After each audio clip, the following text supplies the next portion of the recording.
ETF index mutual funds నేర్చుకుని stock మార్కెట్లో రాణించాలనుకుంటున్నారా? వెంటనే ఈ నెంబర్కి కాల్ చేయండి. నమస్తే రమగారు. నమస్తే జయ. రమగారు, మనము రకరకాల భక్తుల కథలు చెప్పుకుంటాం కదా, అట్లా ఏదన్నా ఒక భక్తుడి కథ. భక్తురాలి కథ చెప్పుకుందాం. ఓకే. భక్తురాలు. పూర్వం మనకి పాండురంగ స్వామి కథలు కొన్ని భలే వింతగా విచిత్రంగా అనిపిస్తాయి. అవునవును. ఆయన పుండరీకుడు కోసం వచ్చి వాకిట్లో నిలబడి ఎండలో నుంచున్నాయి, కాళ్ళు కాలుతున్నాయి అని చెప్పినా కూడా పుండరీకుడు బయటికి రాలేదని ఓ ఇటుకేసి దాని మీద నుంచో, కాళ్ళు కాలకుండా ఉంటే పంచలో నుంచోమన్నాడని చెప్పుకుంటాం. భక్తుల కోసం తనే తరలి వచ్చిన వాడు పాండురంగడు. తను వచ్చాడు వాళ్ళ వాకిట్లోకి. మామూలుగా మనం అన్ని దేవాలయాలు ఎలా చూస్తాం చేయ, ఎక్కడెక్కడెక్కడో ఉంటాయి స్వామి, ఎన్నో పరీక్షలకి గురి చేసి కానీ భక్తులకు కనపడ్డు. ఇక్కడ అట్లా కాదు, దేవుడిని నుంచోబెట్టేశాడు ఆయన. పుండరీకుడు బయట నుంచోమన్నాడు పాండురంగడిని, వాకిట్లో నుంచో, మా నాన్న సేవ అయ్యాకే వస్తాను నీ దగ్గరికి అని. నేను కృష్ణుడిని పిలిచినా రాలా, ఆయనే వెయిట్ చేశాడు. పరమ ప్రీతిగా ఉంటట పాండురంగడికి, చాలా తొందరగా సులభసాధ్యుడు. మామూలుగా విష్ణువు సులభసాధ్యుడు కాదు. కథల్లో మనకి పురాణాల్లో అలా చెప్తారు. పరమేశ్వరుడు సులభసాధ్యుడు, చాలా తేలికపాటి తపస్సుతోటి దొరికేస్తాడు, ప్రార్థనతో లభిస్తాడు. ఒట్టి అభిషేకం 2 చెంబులు నీళ్ళు పోసి శివయ్య దిగిరావయ్య అంటే దిగొచ్చేస్తాడని, విష్ణువు అట్లా రాడని, ఆయన అంత సులభంగా మన దగ్గరికి రాడు అని ఇలా కథల్లో వింటుంటాం. కానీ పాండురంగ అవతారంలో మాత్రము పరమ సులభ సాధ్యుడుగా ఉంటాడు. పిలిస్తే పలికేసి వాళ్ళ వెనకాల వాళ్ళ ఇంటికి వెళ్ళిపోయి అలా అట్లా చేస్తాడట. అట్లా ఉంటాడు ఆయన. పైగా ఈ విఠల నామధేయం చెప్తారు కదా, విఠల అంటారు. విఠల అంటే హార్ట్ పంపింగ్ అది పెరుగుతుందట. ఆ నామంలోనే అలా ఉంది, రక్తం పరుగులెత్తిస్తాడని. వాళ్ళు ఈ మరాఠీలు వాళ్ళు చెప్తారు. కొన్ని వీడియోలు వింటే విచిత్రంగా ఉంటుంది.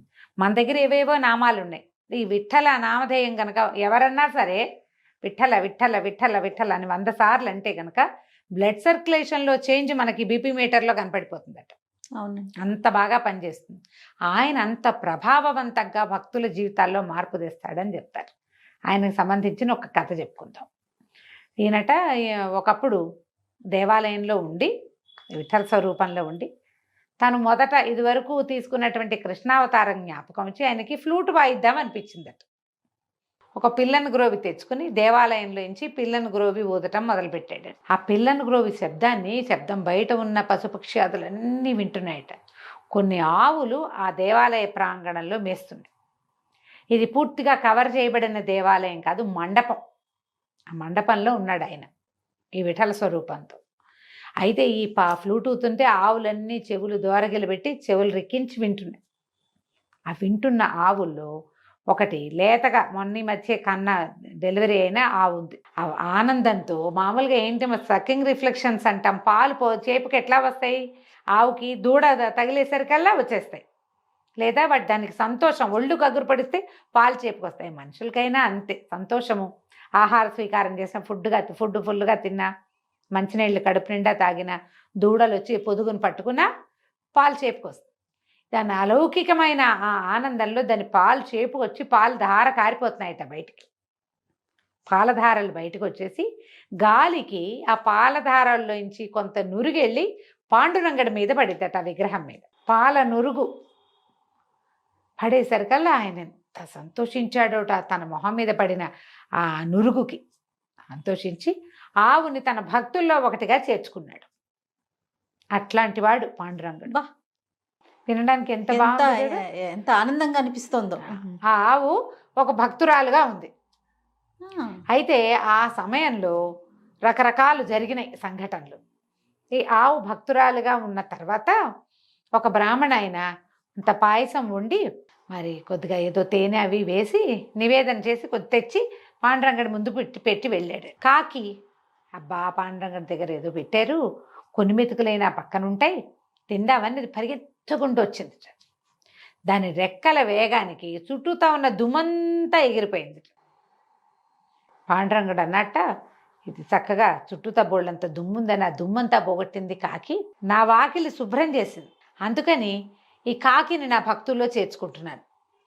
కాకి కూడా మోక్షం ఇద్దామనుకున్నట్టు ఆయన మోక్షం ఇవ్వాలంటే ముందు ఒక దారి ఏర్పరచాలి.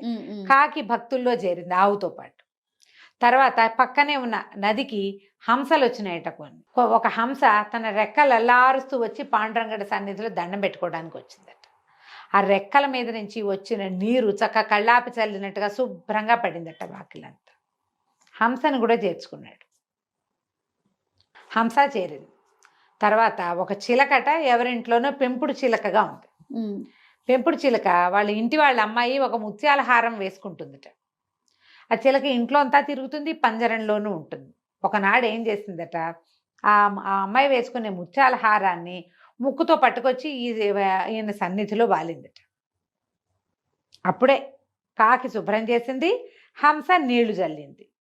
ఆ నీళ్లు జల్లిన చోట నిలబడిన ఈ చిలక ఏం చేసిందంటే దానికి ఏం తోచిందో ఆ దండని కాలుతో పట్టి టక్కు టక్కు టక్కు పొడిచి ఆ దండని తెంపేసింది.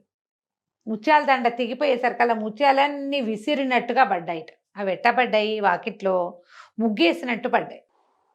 చిలక ముగ్గులు పెట్టిందిగా, చిలకను కూడా భక్తుల్లో చేర్చుకున్నాడట పాండురంగడు.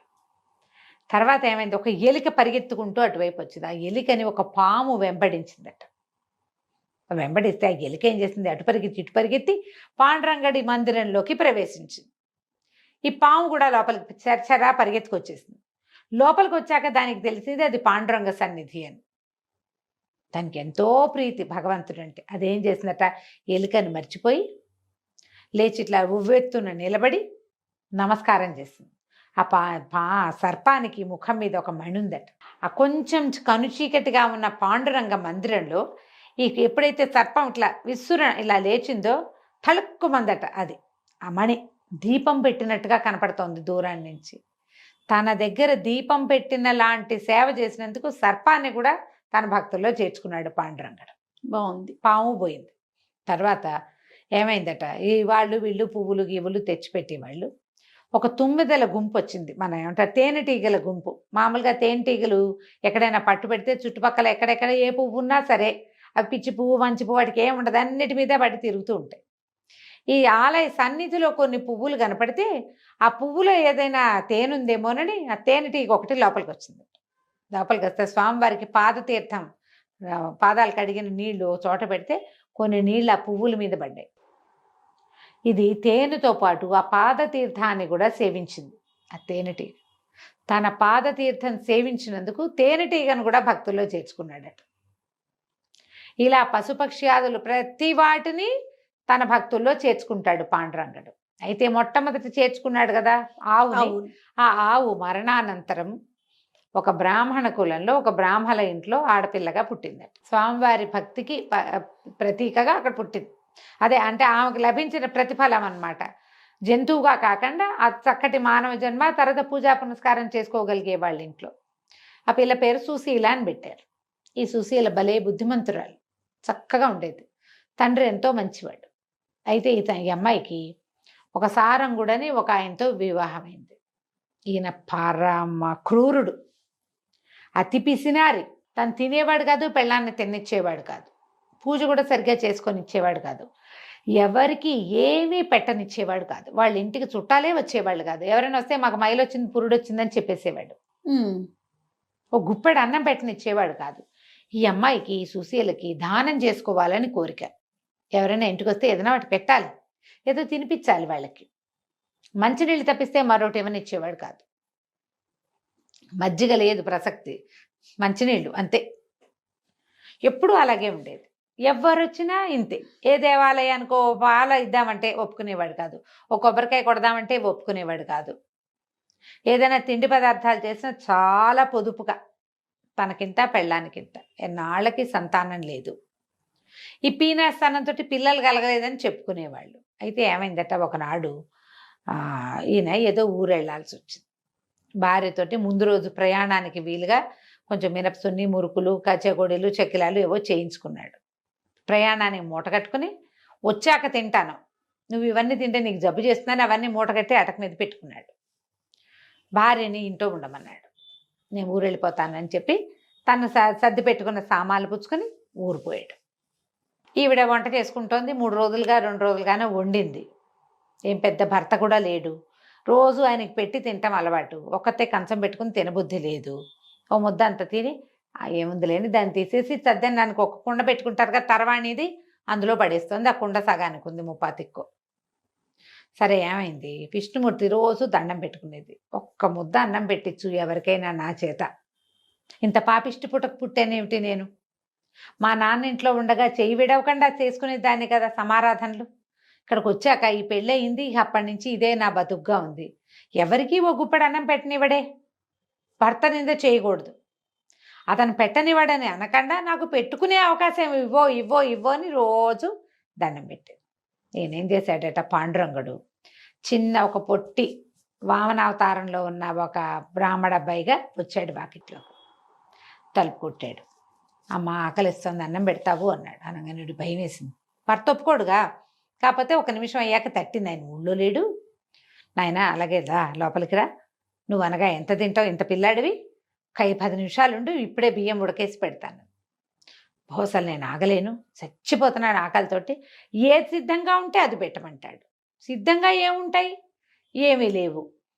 సద్దెన ఉంది తప్ప ఇంకేమీ లేదు నాయన, అదెట్లా పెడతావు, నువ్వు బ్రాహ్మడివి, నీకు పనికిరాదు, బ్రహ్మచారివి, నేను వండుతానంటే. కుర్రాడు అన్నాడు, అబ్బే అలా వద్దు, ఆ కుండలో ఏముంటే అది నాకు పెట్టు. నీకు వచ్చే పాపం ఏం లేదు, నేనే అడిగా కాబట్టి. నాకు పాపం అంటావా, నేను సాయంకాలం సంధి వార్చుకునేటప్పుడు దాన్ని పోగొట్టుకునే మంత్రం చెప్పుకుంటా. పట్టుకురా అన్నం అన్నాడు. సరే ఓ పేటేసి కూర్చోబెట్టింది, ఓ విస్తరేసింది, ఆ కుండ తీసుకొచ్చి పెట్టింది. తీసుకొచ్చి పెట్టబోతుంటే ఉండనే కుండలు అక్కుని బోర్లు ఇచ్చుకున్నాడు. అంత అన్నం తినేసాడు. ఒక మూలకు రాలేదు. ఇంకేమన్నా పెట్టవా అన్నాడు. తెల్లపోయింది ఈవిడ అంతా తినేసాడు. ఇప్పుడు చూస్తే ఇంతేమున్నాడు. సరే ఏం చేసింది, పొద్దున్నే అన్నం వండుకొని పెట్టుకుంది తన కోసం. ఆ అన్నం గిన్నె పట్టుకొచ్చి తిన్నాడు. తినేసాడు. ఇంకా తే అంటాడు. బాగా ఆలోచించింది, ఏమున్నాయి ఏమిటి ఇన్ని తినేస్తున్నాడు, ఇంకా ఆకలి తీరలేదంటాడు. పిల్లాడు చూస్తే ఇంతే ఉన్నాడు. సరే ఏం చేసింది, అటక మీదకి ఒక బల్ల వేసుకుని ఎక్కి, భర్త దాచిపెట్టుకున్నాడుగా, రేపొద్దున ఆ వస్తువులు లేకపోతే చితకొట్టేస్తాడు తన్ని. అవన్నీ ఎందుకు తిన్నామంటాడు, ఎవరికి పెట్టామంటాడు, ఎవరికి పెట్టాము ఏదో అంటాడు. అదే ఎటాగో దెబ్బలు పడతాయి. సరే కానీ అయితే అయింది, ఈ పిల్లాడు ఎవరో వీడి ఆకలన్నా తీరుద్దామని అవి కూడా పెట్టి ఒక 6 డజన్ మినపసున్నుండలు, ఇన్ని చెక్కిలాలు, చేగొడులు, హాంఫట్టు మొత్తం తినేసాడు. ఇంకా నాకు ఆకలిస్తుంది. అర్థం కాలేదు, ఏమిటిది ఈ మాయ, ఇంత తింటారా ఎవరైనా? నేను 3 రోజులుగా తినకుండా అన్నం కుండలో పడేస్తే అదంతా తినేసాడు. ఈ పూట నాకు, నేను 40-30 ఏళ్ళ దాన్ని నేను వండుకున్నాను, 14 ఏళ్ళ పిల్లాడి తినేసాడు. 2 మినపసున్ను ఉండలు తింటే 2 గంటల ఆకలి వేయకూడదు లెక్క ప్రకారం. 6 డజన్ ఉండలు తినేసి, ఇన్ని చెక్కిలాలు, చేగోడీలు కూడా తినేసి ఇంకా తేతే అంటే నేను ఎక్కడి నుంచి తెద్దును? సరే ఏమనుకుంది, ఇది ఏదో భగవన్మాయ, ఏదో జరుగుతోంది. వంట ఇంట్లోకి వెళ్ళి పొయ్యి వెలుగుతుంటే అవి అగ్నిహోత్రుడి దగ్గర నిలబడింది. తండ్రి, ప్రతి స్త్రీకి నువ్వే తండ్రివి. అగ్నిహోత్రుడే ఆడవాళ్ళకి తండ్రి. వాడొక్కడు సరిగ్గా ఉంటే ఆడవాళ్ళ జీవితాలు బాగుంటాయి. నాయన నన్ను రక్షించు. ఎప్పుడూ అతిథి కోసం అంగలారుస్తూనే ఉన్నా. ప్రతిరోజు ఒక్క అతిథికి ఒక్క పట్టెడన్నం పెట్టుకునే అవకాశం ఇవ్వమని భగవంతుడిని ప్రార్థన చేస్తూనే ఉన్నా పరిపరి విధాల. ఈ వచ్చిన అతిథి ఎవడో 3 రోజుల ఆహారం తినేసి ఇంకా తేతే అంటున్నాడు. చాలు అని అతను అనేదాకా ఉండే ఆహారాన్ని ప్రసాదించి పెట్టంటే అగ్నిహోత్రుడు సంప్రీతుడే. ఇల్లంతా ఆహారమేట. ఇక ఎన్ని కూరలు, ఎన్ని పులుసులు, ఎన్ని పచ్చళ్ళు, వడ్డించినట్టే ఉంది, తిన్నవాడు తిన్నట్టుగానే ఉన్నాడు. మొత్తం తినేసేట అక్కడ ఇంట్లో ఉన్నవి. ఈవిడ మళ్ళీ ప్రార్థించాల్సిన సమయం వచ్చేదాకా. నాయన సంప్రీతుడు అయ్యావా, ఇంకేమైనా తెమ్మంటావా అంటే బ్రేవని తీయించేట కుర్రాడు. తీయించి సంప్రీతుడు అయ్యాను, నీ ప్రార్థన వల్లే, నువ్వు ఎన్నాళ్ళుగానో నువ్వు పెట్టుకోదలుచుకున్న ఆహారం అంతా ఇవాళ తినేసాడు మొత్తం అని చెప్పి నిజ రూపంతో పాండురంగడుగా అమ్మాయికి దర్శనమిచ్చాడు. అడవలవల ఏడ్చింది, నా కోసం ఇంత శ్రమపడ్డావా తండ్రి, పొట్ట ఎంత నొచ్చానో, ఇన్ని పదార్థాలు తిన్నావు, ఇన్ని తింటే జబ్బు చేయదు అని చెప్పి నా కోరిక తీర్చడం కోసం నాకు ఇంత చేసావు, నాకు మోక్షం ప్రసాదించమని పాదాలు పట్టుకున్నాను. ఆయన అన్నట్టు, అప్పుడే నీకేం మోక్షం, నీకు ఇప్పుడు మోక్షం లేదు, మనవల్ని ఎత్తి, మునిమన్నవల్ని ఎత్తి అప్పుడు మోక్షం వస్తుంది, అప్పటిదాకా జీవించాలి నువ్వు అన్నాడు. అనేసరికి, అయ్యా నాకు సంతానమే లేదు, నాకు మనవలు మునిమనవలు ఎలా వస్తారు నాయన అంటే, నీ సంతానం లేకపోవటం ఏమిటి, నీతో పాటు 5గురు ఉన్నారు, వాళ్ళు 5గురు నీకు కొడుకులుగా పుడతారు, నువ్వు మనవల్ని ఎత్తుతావు, మునిమన్నవల్ని ఎత్తుతావు, ఈ సంసారం గంపెడయ్యేదాకా చూసి ఆ అప్పుడు- తర్వాత నీకు మోక్షం వస్తుంది అని చెప్పాడు. ఈ ఆవుతో పాటుగా పాండురంగడి సేవకి పాత్రత కలిగినటువంటి కాకి, హంస, పాము, తర్వాత ఎలుక? ఎలుక లేదు, పాము, తేనెటీగ, చిలుక. ఎలుక పారిపోయింది, పామే కదా పామే కదా, సేవించింది. అవునవును. అదే కాకి, హంస, చిలుక, పాము, తేనెటీగ 5గురు ఈవిడికి కొడుకులుగా పుట్టారు. ఓహో 5గురు కుమారులను కానీ తర్వాత ఎంతకాలమో పిల్లలతోటి సంతోషంగా ఉండి కుమారులకి వివాహాలు అయ్యి వాళ్ళకి పిల్లలు పుట్టి ఆ పిల్లలకు కూడా పిల్లలు పుట్టాక ప్రశాంతంగా విష్ణునామ స్మరణ చేసుకుంటూ ఈ సుశీల అన్న ఆవిడకి కైవల్యం లభించింది. అయితే ఈవిడ భర్త దుర్మార్గుడు, కటికవాడు. భగవంతుడు అతని మనస్సు మార్చేశాడట. అతని బుద్ధిని భగవంతుడు మార్చేశాడు. పిల్లికి బిచ్చం పెట్టని అతను ఇంటికి వచ్చాక దాన ధర్మాలు చేశాడు, దేవాలయాలు కట్టించాడు, ఎన్నో చోట్ల సత్సంగాలు ఏర్పాటు చేశాడు. తర్వాత పండరిపుర యాత్రలు అరేంజ్ చేసేవాడు. జనం అంతా వెళ్తుంటే వాళ్ళకి ఏర్పాట్లు చేసేవాడు. అలా ఎన్నో దైవ కార్యాలు చేస్తూ భార్యాభర్త ఇద్దరు సంతానాన్ని కానీ వాళ్ళ మనవల్ని ముని మనవలు అయ్యేదాకా జీవించి ఉండి ఈవిడ ముందు ఈవిడ తర్వాత భర్త ఇద్దరు కైవల్యాన్ని పొందారు. కథ కంచికి మనం ఇంటికి. ఎంత బాగుందో రమ్మగారు. నమస్తే అండి. నమస్తే చే